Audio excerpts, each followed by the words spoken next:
पण 12 लाख कल्याण डोंबिवलीकरांच्या समस्या मात्र 20 वर्षापूर्वीच्याच जशा आहेत तशाच आहेत। आता कल्याण डोंबिवली म्हणे स्मार्ट सिटी होणार आहे, तशा घोषणा देखील करण्यात आल्या आहेत। तरी देखील सर्वसामान्य जनतेला कचऱ्याच्या, रस्त्याच्या वाहतुकीच्या, वाहतूक कोंडीच्या या सगळ्या समस्यांना कायम तोंड द्यावं लागतंय।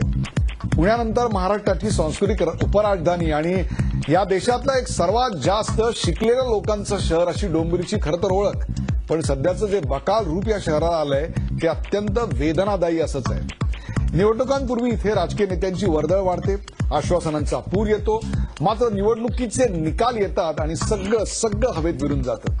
यंदाच्या निवडणुकीच्या तोंडावर 27 गावं विघळण्याबाबत सरकारचा धरसोडपणा, अनधिकृत इमारतींबाबतची सरकारची संशयास्पद भूमिका, काँग्रेस राष्ट्रवादीतून शिवसेना भाजपात आयात झालेले उमेदवार, यामुळे ही सगळी निवडणुकांपेक्षा काही वेगळी ठरेल असं काही वाटत नाहीये।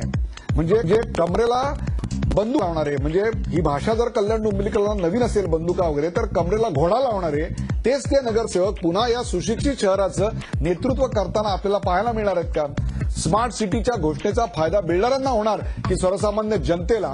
नागरी नियोजनासाठी दोन्ही शहरात खरंच जागा तरी आहे का? म्हणजे मानपाडा जर रुंद करायचा तर आजूबाजूच्या बिल्डिंगी पाडण्याशिवाय दुसरा काही उपाय तरी शिल्लक आहे का मला सांगा?